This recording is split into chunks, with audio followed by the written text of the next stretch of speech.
Hey, Foot Clan, if you're on the fence about life insurance, get down with Ladder. Ladder is the smart, easy way to get and manage life insurance. Just go online and apply. It only takes a few minutes. With Ladder, there's no paperwork or fees, and you can change it anytime without penalties. Ladder is licensed and backed by trusted partners with billions in coverage. Go to ladderlife.com. Get off the fence about getting life insurance. Hey, this is David Johnson, running back of the Arizona Cardinals, and you're listening to the Fantasy Footballers Podcast.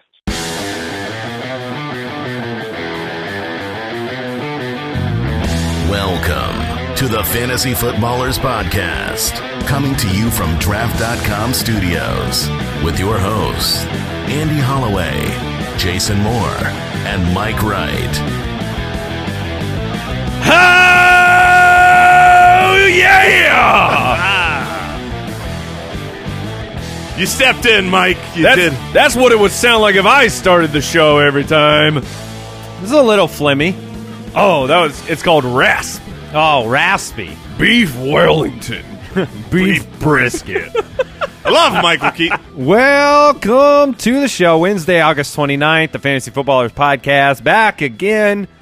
Got a great show prepared for you. We're getting into we'll do an ADP price check. We'll see what players are moving around the draft board if you still got your draft ahead of you. We'll get into some preseason lessons we've learned through 3 weeks and what our eyes are telling us, what the depth chart's telling us. We'll basically be talking about good vibes and bad vibes. We're taking on the role of the Beach Boys. Yeah, that's exactly what we do here. I knew you would get that reference, yeah. Old man. I put on the 45 this morning, Mike. I was listening. Hey, Good Vibrations. That song, that's a classic. But, that's a little bit of what we have here is we don't get a lot of evidence, and we take what we see and what we know, and we're just telling you where things are trending on certain players. And sometimes we have expectations about somebody that they don't pan out, Jay. That's happened a time or two. Sometimes we have high hopes, and then you watch preseason, and next thing you know, they're not getting the play that you want. You think of Rashad Penny even before he broke his hand. Certainly. I think what's important on an episode like today, we're going to talk about the good vibes and the bad vibes, the things that have really moved the needle for us. But what we're not going to do, and what you should not do, is draw conclusions. Say these are. It's over. It's settled. It's done. Exactly. I mean, you can say, okay, you could draw a conclusion that this guy is getting first-team reps, that if he's being used that way. But, you can't overreact, which is so tempting in preseason. So we'll try to walk that straight and narrow right down the middle of the road. Yeah, walk the line. Walk the line. Get those good vibrations. Follow us on Twitter at the FF Ballers. We're over on YouTube, youtube.com/thefantasyfootballers. Thefantasyfootballers.com is the website. And the community, if you're trying to get into a league, a little last-minute league action, go to jointhefoot.com, join our community, get access to an extra episode.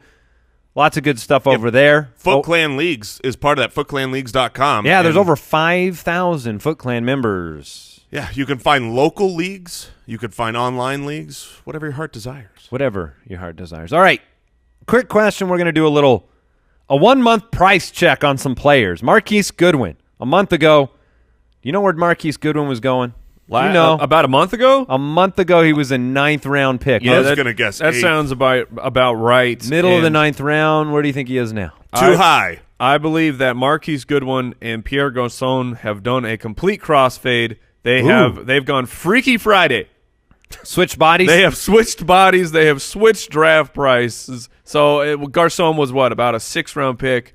So I'm just You're throwing it out there? 9-6. I'm going to say, because when I was calling for the busts, I know that Marquise Goodwin was shockingly high. I think he was top of the 5th round. Ooh, 501. 501 is where he's at. 5? That's what I mean. Like, look, Goodwin has had a great preseason.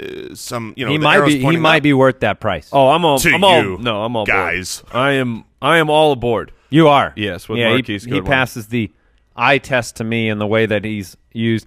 And yes, you're right. Pierre Garçon from the 7th to the 9th round in that same time span, he was involved.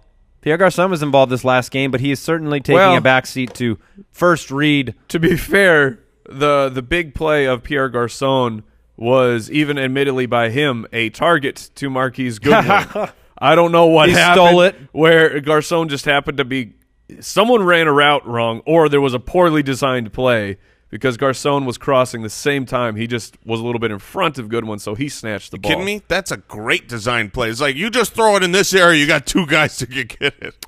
What about Marshawn Lynch? Where's Marshawn Lynch going? He was he got 7th-round pick. He got that fantasy hitman bump. Yeah, you've been a big Marshawn Lynch fan. He's one of your my guys. Yes, I love Marshawn. If he's going in the 5th round, it's still a deal. If he's going in the 4th round, I'm still happy with that price. I'm pretty confident he's 5th round. I think he's going probably just after Goodwin. 505. Oh, 505. That's still delightful. 55! Oh! Carlos Hyde. This is a We'll talk about him on This the is a show tough one. today. He was an 8th-round pick at the beginning of the month. Because things have gone very, very well for Mr. Carlos Hyde over this offseason. He has a stranglehold on the starting position. Nick Chubb, at least for now, There's been is almost not challenging. no Jekyll at all. Right. All Hyde. All Hyde. All Hyde. No more Mr. Nice Hyde. Wow. Nice. 1 out of 2. I like the Jekyll and Hyde. I like the Jekyll and Hyde reference. Man, So you like mine, you didn't like Mike's. I guess I haven't heard a ton. That is correct. I guess I haven't heard a ton on Hyde, even though we were talking about him before we hit these mic switches on, about how much we like him. I'm going to say 7th then. No, I'm going higher. He's a starting running back. And he's a fantastic He's pick. getting the Hard Knocks bump as well. I mean, the 5th Browns, round. 5th round. See, the Browns are the hotness, man. 508. Got to get all those Browns players. Bless them. Oh, Yeah, well, Carson Wentz. you better hope for some holy water on those draft prices. Carson Wentz was a back of the 6th-round pick. Where do you think he's going now? I think with Where the he fears, should have been going in the Yes. first place. Yeah, the fears of him missing, he's got to be 9th, 10th round. I'm going to give people credit and say 10th round. You are incorrect. 8th round. Darn it. Early 8th. Here's the thing.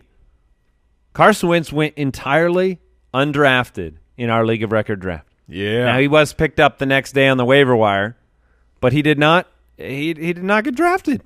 I don't blame us. I don't blame our league. I mean, the reality is, now for some leagues that would be don't blame ridiculous us. because in a lot of leagues, your home league, everybody's drafted 2 quarterbacks, so you're talking Right. 24 quarterbacks off the board.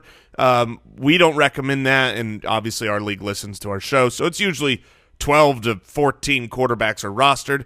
And look, if you don't know a guy's starting week 1, how are you gonna? You have to roster 2 quarterbacks. On top of that, his number 1 wide receiver, Alshon Jeffery, had some news break that we'll get into in just a little bit. Yeah, we'll do one more player. Trey Burton. He was the middle of the 8th-round pick. I've seen a lot of our listeners' rosters from this past week of drafting. There is a smattering of them all over my Twitter. Trey Burton. And I'm seeing Burton in the 8th and 9th in some of these leagues, and I'm just like, beautiful. Trey Burton's going to win people leagues. I think he's I going strongly believe back of the 6th. You'd be right, middle of the 6th. All right. I liked it better with the 8th. The 6th round is We may be calling still him an okay price As point. Mike would say, Trey it's the Jason Boom Moore Boom. bump. Yeah. Yeah. Oh, Trey Boom Boom? Yeah, some weeks you're going to get the Trey Boom Boom, Ooh. and it's going to be good. Here we go. News and notes from around the league. Now that we're legally permitted to talk about news because we hit that drop, Yes. we can talk about the Alshon Jeffery news. Adam Schefter tweeted that he's expected to miss At least. the first 2 games of the season. Alshon Jeffery, Eagles wide receiver, opportunities abound for people behind him now. He could still be a pup candidate, right?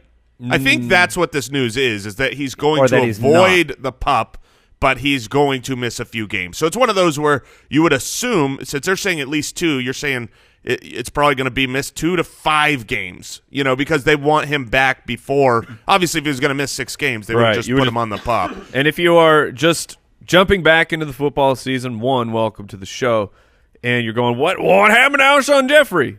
He had surgery on his shoulder and apparently he played with a torn rotator cuff all of last year, got the surgery, and it's troublesome for not only Wentz but for Alshon. It's a huge opportunity now for Nelson Aguilar. Mike Wallace? Yeah. I mean, Mike Wallace might be a sneaky DFS play. That's who got the largest couple weeks. bump in my rankings because I Wallace. expect him to actually have that. Aguilar's role was kind of already there. I think Wallace's role is going to change to get a bump up, especially those first 2 weeks. And this was Ertz? Deep league sleeper Shelton Gibson too. Ooh, Yeah. Going deep. Yeah, he's been. I think Shelton Gibson is the preseason leader in yards. Really? Yeah, or he's in the top 5 for sure. Huh. So sometimes it's interesting to look at those numbers, the preseason numbers for sleeper candidates. And what's ironic about that is that Tyreek Hill is in the top 5 in yards, even though he's barely playing. So we'll talk about him today too. Adam Thielen had a feeling in his left leg, and it wasn't a good one. He limped off the practice field. According to beat reporter Andrew Kramer, no cause for long-term concern for Adam Thielen. There was some short-term concern when we got the news yesterday. Yeah. Because this happens, right? I mean, preseason injury, players banged up, especially when you talk about issues that, have a chance of re-injury. We don't know much more, but he's supposed to not be out long-term. No, this is something you have to monitor. We just don't know enough. We don't even know what the specific injury was. Was it a hamstring? Was it a calf? Was it did he bang his shin?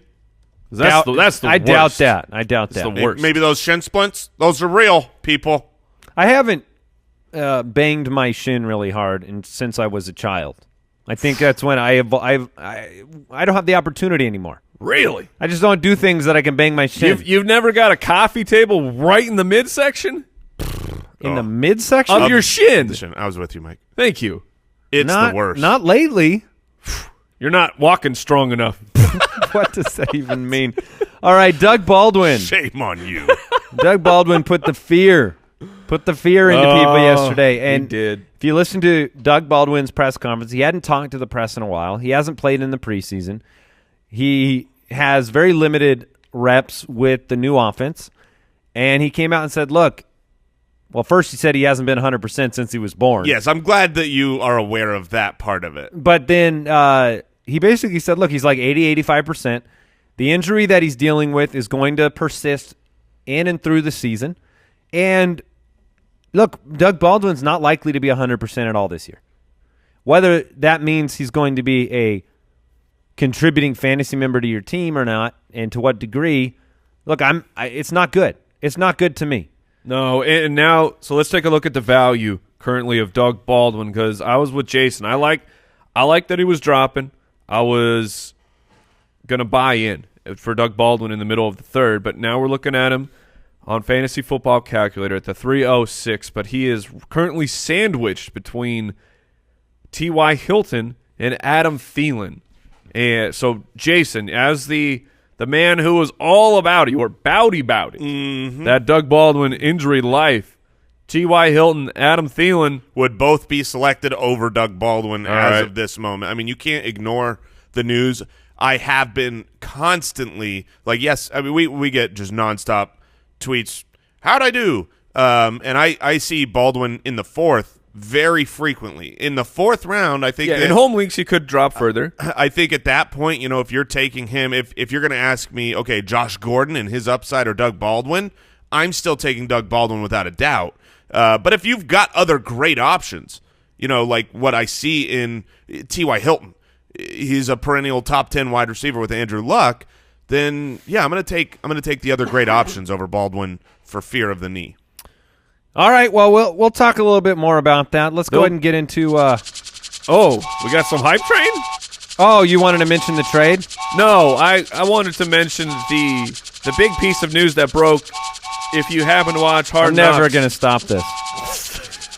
If you happen to watch Hard Knocks, the big piece of breaking news for me was Namegate continues.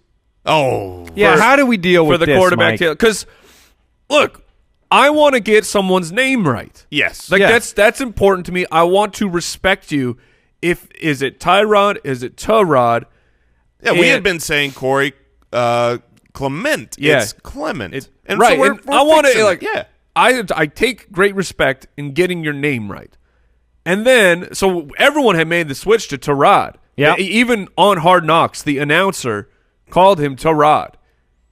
But then Tyrod went into the press conference and said, "Hey, my name is Tyrod." So I don't even know what to do anymore. I think if he is I think we go back. I think we have to go we back. go back I to think we Tyrod. go back. Yeah. I think it's All Tyrod. right. Official stamp. Okay. I mean, Tyrod Taylor. He said it. Yeah. So he said, it's "Call me his Tyrod." fault. It's his fault. I don't know what to do. He's My head is spinning. He's been Tyrod for years, everywhere. Then you get all thrown into a tizzy, and then he calls himself Tyrod. We just stay there. All right, we're going back. We got enough Camaras and Clements to worry about. We don't need to work Tyrod in there. All right, Tyrod, we got Okay. it. We got you, buddy. I will only switch We to got you. Tyrod if he calls me, comes on the show and tells me to. Okay. Oh, all right. He's Official. he's Tyrod. The invitation is open, Mr. Taylor. All right, let's talk about some preseason lessons, guys. This is going to be kind of open discussion, open debate. We'll take a turn each to kind of talk about the things that we are pulling out of the preseason. What are the good vibes? What are the bad vibes? And we'll start with the good vibes. And we'll start with a player that I have disparaged. Less on the player level, more on the team level. But I have Yes. to acknowledge good vibes. And that is Kenyan Drake. Oh, yeah. And the capstone of those good vibes came this morning when Adam Gase said, look, ideally, in a perfect world, he's getting 15 to 20 rushes Yes. and a handful of receptions per game. And, look, I don't like the Miami situation. I don't think they're a great team. I have seen great talent from Drake in the preseason. He's been an explosive player. He's overcome the offensive line, reverse field, gone the other direction, been dynamic out of the backfield. If Adam Gase means what he says, it means a lot for fantasy owners, right? Yes, I truly believe that it does. The thing about Kenyan Drake's talents is I got a Drake, man. that's like a dragon. Yeah. Oh, yeah. All right. Is the offensive line is it remains to be seen. But what I know about Kenyan Drake is if an opportunity arises in a play and there actually is a crease for him to go to, he's gonna find it and he's gonna break off a big play. Well, and this is not – here's the thing about Drake that I have to acknowledge. This is not an Isaiah Crowell situation where you hype up Crowell before last year, but then the team doesn't get a lot of offensive plays and they don't get a lot of opportunities in the lead to give him first and second down work. Drake is going to work on third down. Right. And so he's more matchup proof, game script proof. Now, he's not injury proof. That hasn't been his history. And he's not Frank Gore proof. And that could still be a problem. But He the is vibes, infinite. right now are very positive for Kenyan Drake. So I want to bring that out there. And I know, Jason, I'm thrilled. You've been you started the offseason as a Drake fan. You acknowledge the complications that exist in that backfield with Gore, Balaj, team, etc. But Drake, the vibes are good. Yeah, and the preseason has look, I know that they've rested Frank Gore, so we haven't really seen that split. But what we did see this preseason was Drake full on same player as second half of last year where he was dominating for fantasy football. And eventually as a coach you have to go, this player gives me the best chance to win. And I don't always assume that coaches are going to make the right decision. I think that's important. You have to look at their own history and realize that they might not have the same eyes that you have. But when it is this large, when the gap is, okay, you have a player who's dominating left, right, and center, and you're an offensive-minded coach that has a history of capitalizing on your weapons like Adam Gase does, I now believe he will get the work. And I've said from the get-go, if he gets the work, if he gets over 200 carries, he's a top 12 running back. Well, and Adam Gase wants to play fast. He wants to have an offense that's out there getting – they want to be at the top half of the league in plays drawn. Now, you want a lot of things, and you might not get them, but that's the ambition. It really puts a damper on pulling the lever and getting 777s at the Bellagio. Yeah. if Kenyan Drake is out there. Kalen Blige will only benefit and have an opportunity if there's injury ahead of him. I've seen every draft I've been a part of this year, Frank Gore has dropped tremendously. I don't think anybody wants to drop him or wants to draft him because they know that the ceiling there isn't high. Another good vibe I want to bring forward, it's the Tyreek Hill, Pat Mahomes connection. Now, they have a hard schedule to start the year. We've talked about it. But, boy, when you have speed, you've seen this with Goodwin, okay? There's similarities between Tyreek Hill and Marquise Goodwin in size and in speed. When you have speed and then you evolve as a route runner, it changes the game for your quarterback. And Tyreek Hill has take the top off speed and ends up always open. I mean, he's been a number one read all off season long, and ultimately Pat Mahomes has fallen in love with him. And assuming he can stay healthy, the vibes are very, very good for Tyreek Hill. In less than a half, 8 for 88 the other day with a carry. You know, you get the Percy Harvin-esque carrier to a game from Tyreek Hill on top of big playability, touchdown ability, and if he becomes that possession guy for Pat Mahomes, he's a top 10 candidate. Yeah, and to kind of just pair with that, you mentioned it, but Pat Mahomes has just impressed the heck out of me this preseason from the vantage point of fantasy football. He is utilizing his weapons when he's out there with Kelsey and Hill and even in the running game with Hunt. I mean, Pat Mahomes is going to be putting up fantasy points. I've moved him to where he's almost a QB1 now for this coming season. I mean, I don't love his early season schedule, but I really am a believer in Pat Mahomes. And I'm also jealous, Andy, that you have him now in Dynasty. I also have him in our league of record. Diving into his reception perception data provided by Matt Harmon for the Ultimate Draft Kit, in the sample last year, he had a 70% contested catch conversion rate, which is tremendous. And here's why Tyreek Hill currently cannot be guarded. He posted a 93rd percentile. So mathematically, extremely good success rate against press coverage. If you can't stop Tyreek Hill at the line, you have little to no chance of actually guarding him. 14 receptions, 182 yards, and a touchdown in the preseason. Pat Mahomes has gone 31 for 43 for 367 yards and 2 touchdowns in the preseason. The vibes are good. They're excellent in Kansas City. So we'll move on to some other good vibe candidates from my compadres. But first, I want to thank NFL Game Pass. If you want to go watch Tyreek light the world on fire, it's very easy. With NFL Game Pass, top rookies, all the comeback players. You want to check out Kirk Cousins, whether he can take the Vikings up another level, whether Jordy Nelson will fit in the Raiders wide receiver core and help Derek Carr become that top 12 guy I think he can be. You want to watch a little Baker Mayfield? Ooh, you can do it on NFL Game Pass. Look, I'm excited for the season. We all are. And NFL Game Pass makes it simple and easy, especially if you're out of market, to watch whatever game you want. We've been going through reviewing the tape for this preseason lessons. It's all through Game Pass. And it's all through Game Pass. They have condensed games, which makes it very, very quick in the preseason to go through and see all the main reps from the main guys. And best of all, you can kick off the 2018 NFL season with a 7-day free trial of NFL Game Pass. All you have to do is sign up now at NFL.com/fantasyfootballers. That's it. Game on.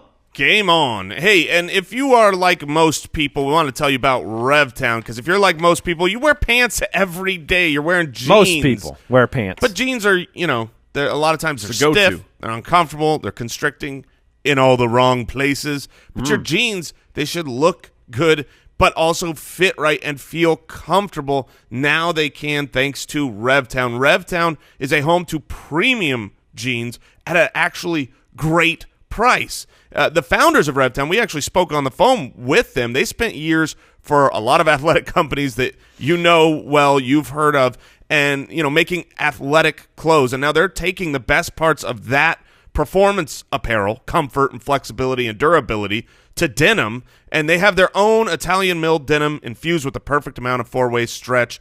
In fact, RevTown makes and sells their products themselves, so they're able to offer a dramatically lower price. That's why you're not going to find discounts, no sales, no gimmicks. They're giving you the best price always. So just head over to RevTown right now. It's RevTownUSA.com, RevTownUSA.com. Check them out online and grab a pair of premium jeans for a great price. All right, which one of you wants to share one of your good vibe players or situations or what vibes are percolating? Sure. I want to hop in with two rookie tight ends last season that got a lot of hype. They were, last year's if you're new this season to fantasy football or you weren't listening last year's rookie tight end class was one of the best rookie tight end classes in a long time. Now, we saw the breakout of Evan Ingram, but you might have forgotten about how good David Njoku was, how good O.J. Howard First-round tight ends. Those guys, the three of them, this was like a generational class for a position. But we said last year O.J. Howard was in our bust list last season because, look, rookie tight ends so rarely break out. But that doesn't mean that they don't break out. It just means they don't break out that year. And in this preseason, David Njoku and O.J. Howard have said, we're here. They're running routes. They're catching balls. Njoku's gotten a lot more play because he's getting touchdowns right now in the preseason. But when I watched this last game with the Buccaneers, there were 3 times I was like, oh, man, who was that? Oh, that was O.J. Howard. Oh, man, wow, who was that? Oh, that was O.J. Howard. Oh, who did that? Oh, that was O.J. Howard. He's a beast. And I've flipped him and Cameron Brate. I realize Cameron Brate is usually the more pass-catching tight end. O.J. Howard, such a great run-blocking tight end that he's utilized in that way a little bit more often, which isn't great for fantasy. But I saw them – I mean, we've talked about this for years. It's difficult when you have 2 pass catchers. One of the things that we have – garnered the most successfully from preseasons past is the tight end usage. How are tight ends being used? Are they actually running routes when you hope they are? And that's what I was noticing with both of those guys. You've got Njoku, who last season was on the field less than half the time, and in preseason with the starters, it's pretty much every single snap now, and O.J. Howard actually getting down the field. So those 2 guys have moved up my boards this preseason. Yeah, I'm all about David Njoku. I think it can be a top 12 tight end. I am less enthusiastic about Howard myself. I'd love to get Mike's take on it, only because Brate, even this preseason, has more receptions than Howard does. But Howard he's the more explosive athlete. Big play. And even if you increase his workload, if you take that next step for a rookie tight end with his ability, if you don't do it, if you don't run him out there and involve him in the passing games, you're stupid. That's a stupid decision from an offensive coordinator perspective because he can do things now Brate can do things well, but he can do things Brate can't do. Right. There was one of those plays when I was like, "Oh, who's that?" It's I caught the ball now. Try to tackle me. Yeah. He's just running. His guys are like, it's like a man among boys out there. He's a beast. And I will say this: if you could Howard or Njoku, Mike, who do you have a better feel for? Man. If I'm choosing between the 2, that's really, really tough. I suppose I lean Njoku. Currently, the problem, of course, in Cleveland is once Josh Gordon is back, you have a lot of fantastic options to catch passes. But if Tyrod holds on to the starting job, we've seen him lean on the tight end. We've also seen Jameis Winston lean on the tight end. Last year in O.J. Howard's final 5 games, he had 3 touchdowns, 3 games over 50 yards. He makes big plays. Yes, he does. I would still definitely take Njoku over Howard for a lot of the reasons laid out, but also in addition, the fact that the first 3 games you don't have Jameis Winston and Ryan Fitzpatrick, he really has just never been a tight end targeter, and he has other weapons to use. So you want your tight end to get off to a hot start as well. I'm going to throw out my good vibe wide receiver, Chris Hogan, for the New England Patriots. And why are vibes so good for Chris Hogan? Because he's apparently gone full Hollywood Hogan, and he's getting people kicked out of town He says, you're not good enough for this team. You're not good enough for this team. Please retire. Please retire. Oh, he's not asking please. He is demanding. Chris Hogan is taking over the situation. Hey, Eric. In New England. You're going to walk in there. You're going to say, I'm done. Next day. Eric Decker's gone. What do you do to Jordan Matthews? Who knows? Who knows what Chris Hogan is up to over there? He is just recall what Chris Hogan was early on last season, which was a top 10 wide receiver. Julian Edelman is suspended for 4 games. We love players getting off to a hot start. Eric Decker's gone. Jordan Matthews is gone. As of right now, Philip Dorsett, the ghost of Philip Dorsett, is the number 2 wide receiver for this team. It's the only wide receiver Chris Hogan accepts. Chris Hogan said, "Hey, you're my bud. You're across the field from me. You're cool." But it's been a good offseason for both of those guys because of what you're saying. Yeah, and what did we used to call Fred Jackson? The depth chart assassin. Hogan's taking a page out of that. Chris Hogan is kind of the thing about Hogan though is he's not had to work up. He was already at the top. He is just establishing. Yeah, why dominance. is he so insecure? No, he's good, man. Don't worry about Chris Hogan. He's gonna. He was first in the middle. Hogan. He was first in the middle seat on the airplane, and he put those. He grabbed both armrests. He grabbed both armrests, established dominance, and said, "This is mine." He went. This is how BA Chris Hogan is. He sits down in the middle seat. He grabs both elbow rests. People don't even bother to sit down on the aisle or the window. This is my road. They want no part of Chris Hogan. Didn't you have somebody give you grief on the airplane recently? Oh my goodness! I had just a wicked old lady. So we had this time when we both we get on an airplane and Jason and I have the window seat in the same on the plane, and I asked Jason to switch same sides, aisle. same We're aisle. only 2 people in the aisle right then. And I was like, "Hey, do you mind if I sit on that side?" I don't know why. Yeah, I just wanted the window on your right. I just instead wanted of the left. window on that side. Like, I don't care. And Jason's like, "Sure." And But then it starts getting into his head. Well, what if he gets dealt the wrong hand? What I did, I was sitting there. I was sitting there minding my own business, up against the window. Here comes Chris Hogan. Just sitting there, just barely. And then this woman who's in the middle, who comes, she's reading her newspaper, and she's all razzled and frazzled, and she's huffing and puffing, and she goes, I'm going to have to say it. You need to be on your side of the chair. And I was blown. I was like, jaw down, like, what are you? I looked down at my arm, and I went, I am. I mean, I guess my elbow was like a centimeter over her spot. Were you at the front of the armrest or the back? I was near the back of the armrest. Okay. Trying to be, and then the rest of the flight. And look, I'm a wider guy, right? We've established this. Love the foods. The rest of the flight, I am doing this, like, smush myself over to the window, make sure my elbow is self-conscious of your space. Oh, you should not have given this woman the satisfaction. Look, this woman was named Chris Hogan, and But so back to the point is, yes, Chris Hogan, Rob Gronkowski, things are trending in a very positive direction when it comes to catching touchdowns from Tom Brady. I want to bring up something that may have a very far-reaching impact on the fantasy season, and that is the good vibes surrounding the Seahawks offensive line.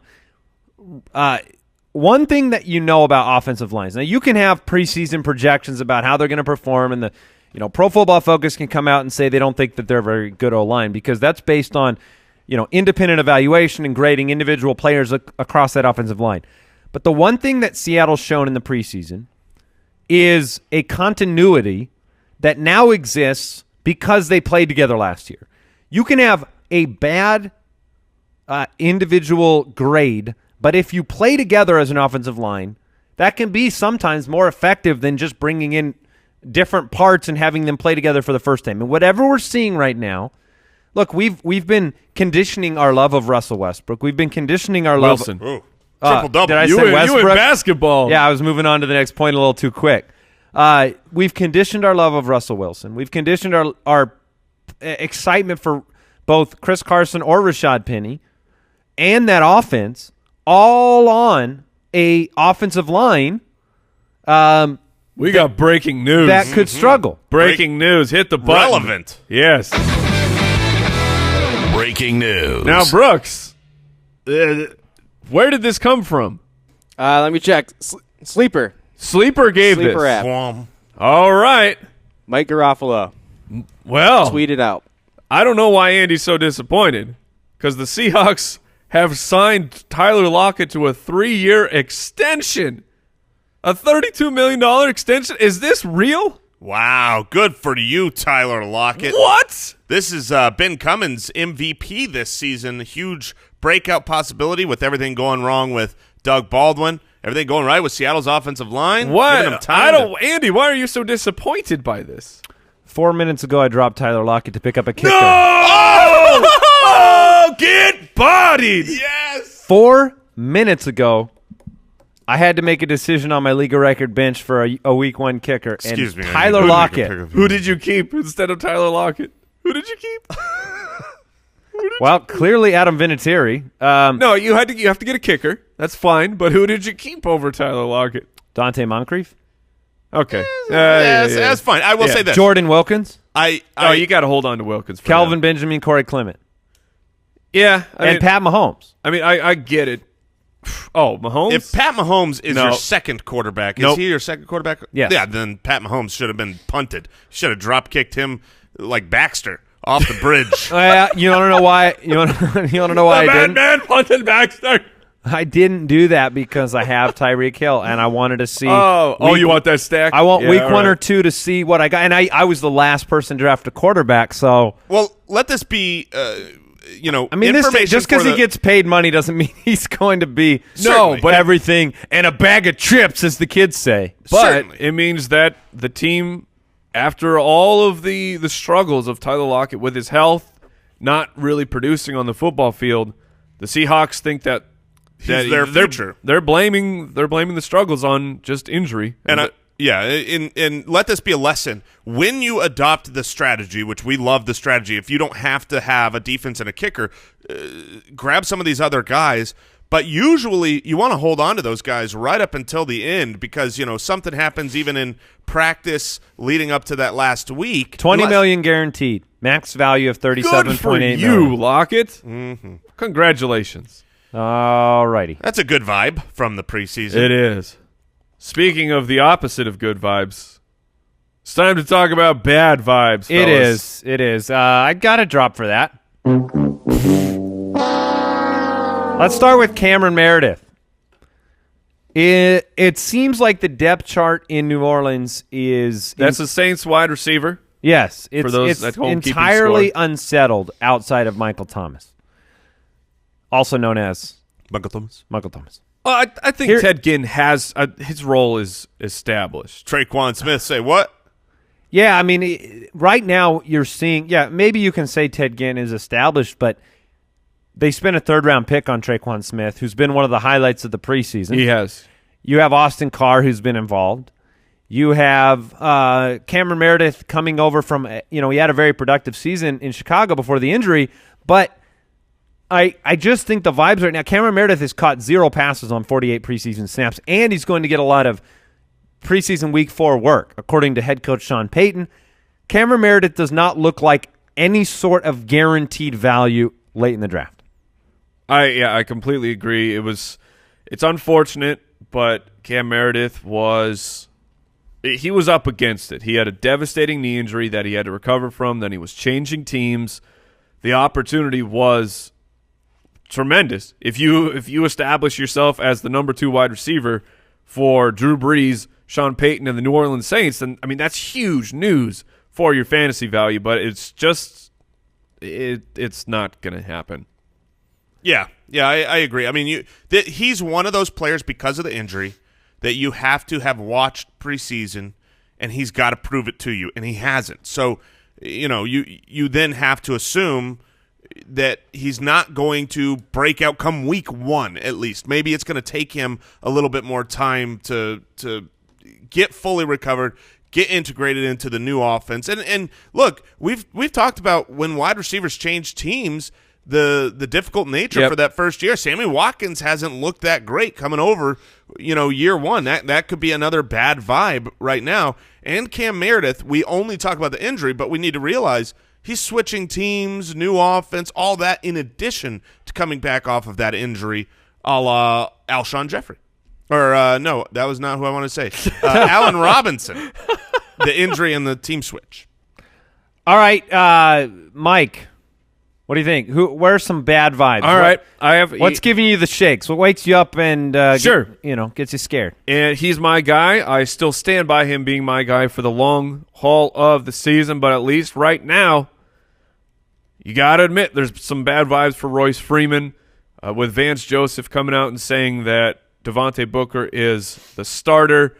Apparently, Royce Freeman may play in preseason week 4, which is absolutely ridiculous. We need to bring up Phil Lindsay's name too. Sure, and I'm fine with Lindsay. The situation is just, if this is now going to be a 3-headed running back committee, at least for the first part of the season, that's very unfortunate for Royce Freeman. Booker was heavily involved in preseason, getting snaps, getting carries. Royce Freeman was the more explosive player. He's better when you break down the metrics of yards after contact, just making big things happen at the running back position. That was all Royce Freeman.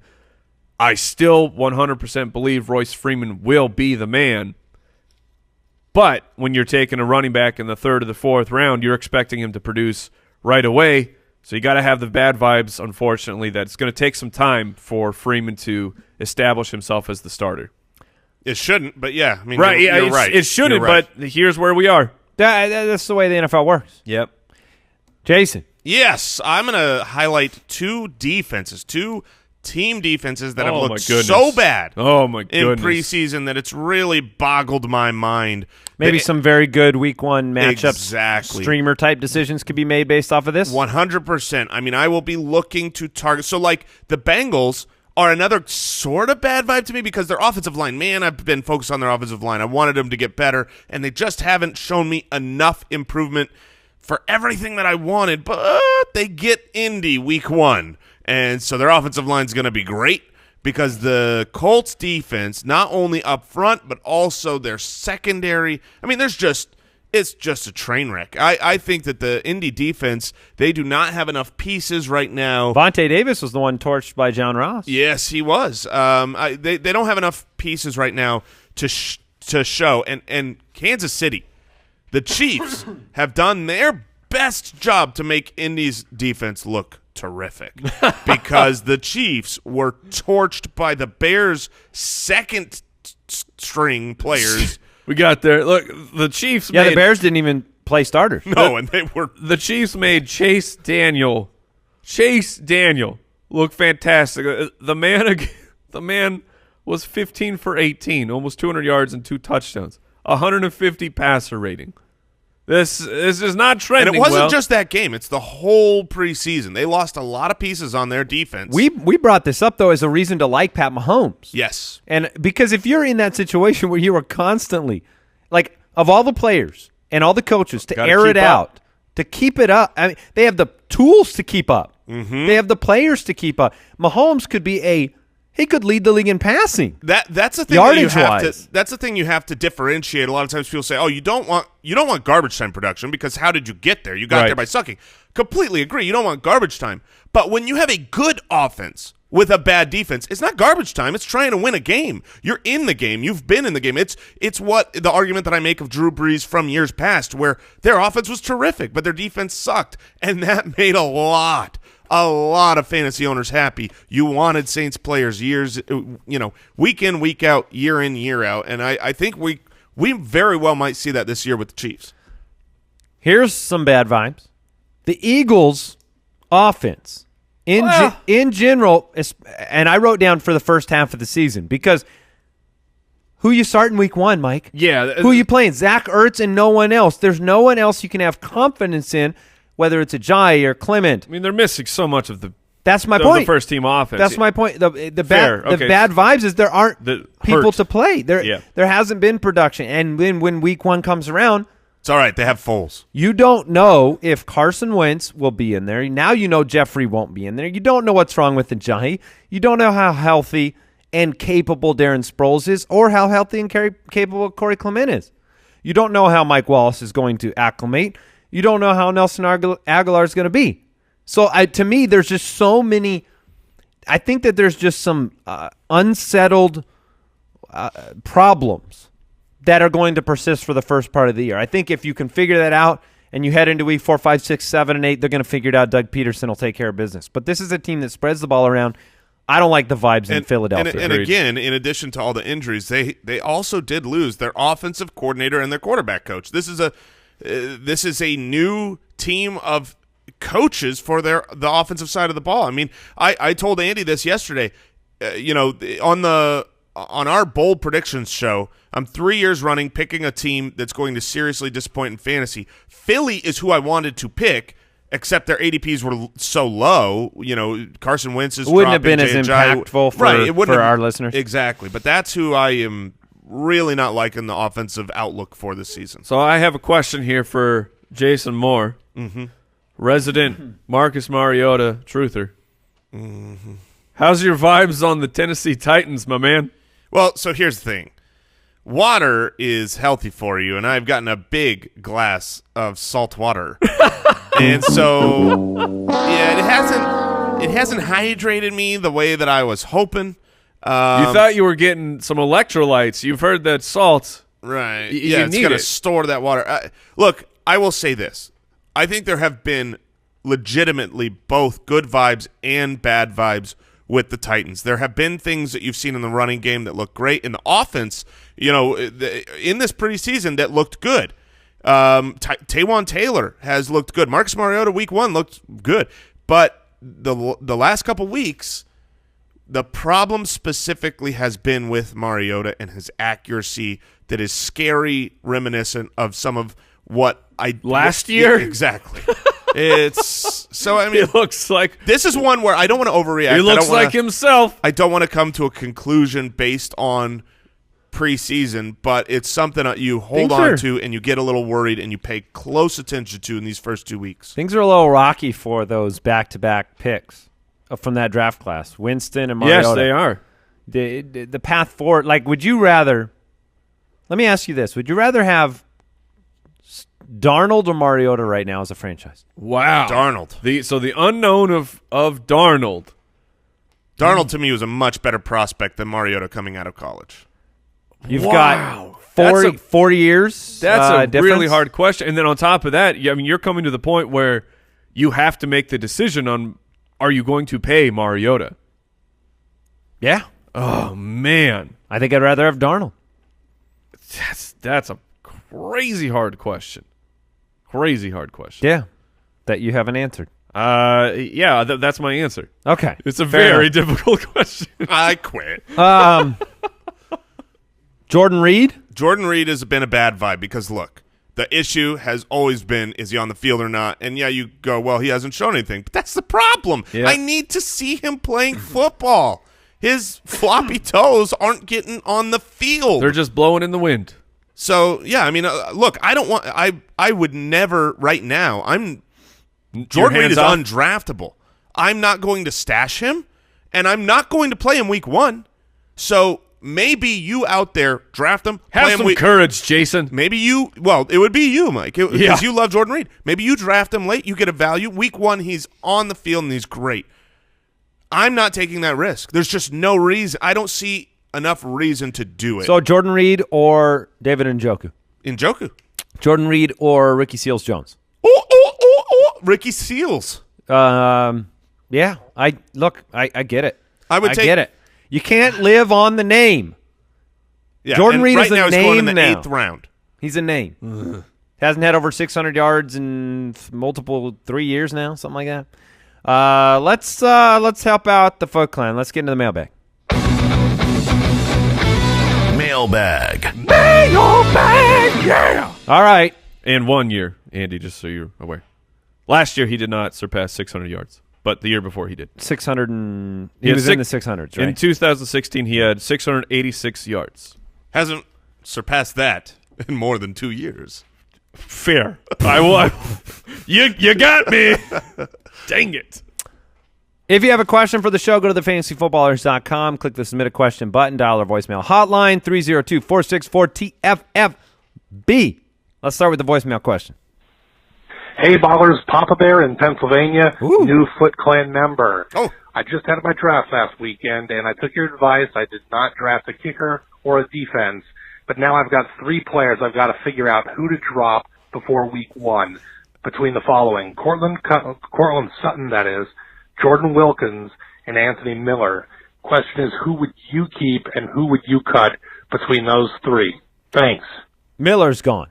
Yes. You cut Miller for sure. Yeah, that one's and the honest truth is you don't have to be like Andy. You don't have to do it right now today. And I was so stupid to do it now. You can wait. That's the best part of this strategy is you let the NFL tell you who you need to cut, but more than likely it's going to be Anthony Miller, and you hold on. Jordan Wilkins is the perfect player for this strategy because you could get declared a week 1 starter. Exactly. Or you could have Michael declared the week 1 starter, and then you feel cozy you could dropping have Wilkins. Michael healthy and Marlon Mack is healthy week 1, and then all of a sudden you go, okay, Wilkins is not getting in right now. Yeah, no, he's you perfect. could have watched the offensive line play and then jettisoned them all. But Miller is the drop. But I think he's saying he's going to have to drop 2 because it's kicker defense. Yep. So, Sure. I mean, that's why you just wait as long as you possibly can. And it's likely going to if I were him, it's probably going to end up being Wilkins and Miller. That's what I would guess. For me, it would more than likely be the 2 wide receivers. Yeah, that's true. That's where it is for me as of right now. But yeah, wait and see until you can get a decision made last possible minute. Don't be an Andy. That's what they say. Don't be an Andy. Here's the funny thing about that is I had the drop queued up yesterday, but yesterday happened to be Tuesday. And even though we're not in the regular season, Tuesday's the day when the waivers don't go through. And my drop was actually not for a kicker. My drop was Tyler Lockett to pick up O.J. Howard. That's what was queued up until about 5 minutes before the waiver wire this morning. And when I said, well, what can really happen? That's literally what I said to myself. I go, what can really happen? And why do I want to pick my week 1 kicker last minute? Maybe some other people are doing the same thing. Let's just go grab a guy that I like their week 1 matchup now. Because what can really happen? Mm-hmm. And we always say, don't be an Andy yet. 4 minutes after, like if it happens 5 minutes before, my man. Tyler Lockett's still on my team. It happens to the best of us. Now I want to point out something because I have to. Tyler Lockett has failed to top 600 receiving yards and has only scored 3 times since he's wearing that warm blanket of hate. So, yeah. Stoke the fires. All right, here we go. Hey, Ballers, this is Cy out in Oklahoma. With all the hype surrounding Royce Freeman, is now the time to sell? And if so, what kind of deal can I get with packaging Royce Freeman and Golden Tate? Thanks. There's always a time to sell. There's always a time to buy. If you think the perceived value of Royce Freeman is higher than his actual value will be all year, and you can get it, then it's the time to sell. And you probably cannot get it with the latest piece. People are so recency biased that the latest piece of news, when you were to go and every time you get a trade offer, before you click yes, you click on that player and you look at the latest news, and it's going to say that Devonta Booker has been named the starter. And so, what if you could trade Royce Freeman and Golden Tate and pick up Devonta Freeman? Would you do that trade? Would you rather have Devonta Freeman than Royce Freeman and Golden Tate? Probably not. I would rather have Devonta Freeman if my wide receivers were still good. If I'm really sacrificing Golden Tate into garbage. What if you could get Joe Mixon? No. I would hold with Freeman and Tate. Jordan Howard? That's closer again. Okay. Oof. So, I mean, your best bet is probably to let Royce develop. Like I said, you've already made the investment. Like I said, it's not like it's not death here. We're not predicting the doom of Royce Freeman. He's clear. If you look at the metrics, Devontae Booker's broken exactly 0 tackles in preseason. Royce Freeman's broken like 6. Yeah, it will happen. He will get there. Okay, question. This one comes in from Jason Irum Nasage. Sausage? Who would you rather have in a 2 running back, 2 wide receiver, and a flex league? D.D. Westbrook or Tyler Lockett? Oh, gosh. All right. He's trying to figure out whether he would rather. This is our league. He wants to go draft Lockett. Okay. For me. We'll take it into consideration. I mean, how much fab would you spend for him? Is the real question. Oh, only $1. $1. Yeah, right. You're trying to get me back for that Joik Bell moment when that was the worst. when you dropped Joik Bell before the playoffs and I picked him up and played him against you and defeated you? Yeah. Do you remember that? Nope. Do you remember that moment? Yes, I remember that all too well. All right, I like this question. It comes in from Gavin in Portland because it brings up a name I've wanted to talk about. Jamal Williams was dropped in a PPR league. Would you drop Chris Thompson for Jamal Williams? Immediately. 100%. Would not. I immediately In a full would. PPR league, I want people to remember Chris Thompson. He's being undervalued. Chris Thompson, I believe, scored 4 touchdowns in the receiving role in Washington last year. He was over 500 yards receiving despite getting hurt. There is a massive talent need in Washington, and people are forgetting Chris Thompson. They're afraid of Chris Thompson. I would rather have Chris Thompson. I want to remind the people about Chris Thompson, who last year averaged 13 yards a reception when his career average was right around 7. He was nearly doubling his career average. He was on an unsustainable pace. 13 is not an – yes, he doubled his career 13, average. At the running back position, that 13 is outrageous. It's not outrageous. That's outrageous. It's not outrageous. It is outrageous. 10 yards a carry or 10 yards a reception is great. Those are the guys that lead the league usually on a I don't hate Chris Thompson. I don't want it to sound like that. Just his numbers were going to come back to earth.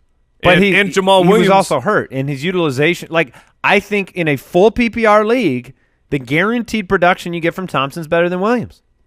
Well, are you fully on the Williams bandwagon now, Mike? I am. I have to be. This is me staying water. I am definitely on I think Aaron Jones is the best running back on that team, but the vibes are so good for Jamal Williams. Maybe that should have been a good vibe candidate. Yeah, today. you are 100% correct. I should have brought that up, so I'll do it. I'll just do it now. Jamal Williams is the guy in Green Bay that you want to own at the running back position. Mr. Montgomery, do you agree? Yeah, I 100% agree. Brooks and I had the league of record draft. Ty Montgomery was available to draft, and I took Jamal Williams. He is Mr. Montgomery. Clear Mr. Montgomery. And in that, so if you recall, Jason, in that spot, in that position in the draft, you were trading up to get Andy's spot. Yes. While you were debating what if you wanted to move up, I was also internally debating. Okay, do I want to use some assets and move up right here and draft Jamal Williams? Yeah, so we had the identical thought process. Traded up to get him. He's the clear-cut starter right now. Yes. For a great offense. What's kind of funny is they're in a PPR draft. They're going at they're literally going in the same position. They're both going with the 11th pick of the 6th round. So it's a heads-up decision for owners right now who still have a draft coming, which is many of you, right? Right. And a lot of you are drafting this weekend or tonight or next week. And you'll have to stare down Jamal Williams and Chris Thompson. I might be backing off of my proclamation. There we go. That's all right. Only because Jamal Williams also has goal line opportunity. Yeah, there's no chance that I will pull back because of the possibility that Jamal Williams is the everything for Green Bay, an offense that will be very good. There's no possibility that Chris Thompson will be the everything for Washington. I do think that obviously the pass-catching chops of Chris Thompson are vastly superior, but for the dice roll that Jamal Williams could be the guy in a Green Bay offense, you're right. You guys are both right. And I will say that despite how much I love Jamal Williams right now, I am not treating him like he is a 16-game starter running back starter for my team. But he's a first-half guy. He's a first-quarter guy at the least, which is what I'm looking for at this point in the draft. No, you're right. Want to remind you, if you're on the fence about life insurance, You got to get down with Ladder. We thank them for sponsoring today's show. They're smart. It's easy. This is the way to get and manage your life insurance with Ladder. There's no paperwork, no fees. You can change it anytime without penalties. And they are licensed and backed by trusted partners with billions in coverage. Foot Clan, get your life straight. Get that life insurance. Go to ladderlife.com. Once again, that is ladderlife.com. Get off the fence about getting life insurance. And that's actually really important. Just throwing that out there legit. For the dads out there that Legit, man. You got to get your life straight. It's super annoying to do. Adulting is hard. Adulting is hard, but it's really important for your family. So check that out. That is it for today's show. Got a great rest of the week. We'll be in the week 1 talk next week. Woo! It's gonna be fun. Let's go. Check out draft.com/ballers if you want to play some best ball. Goodbye.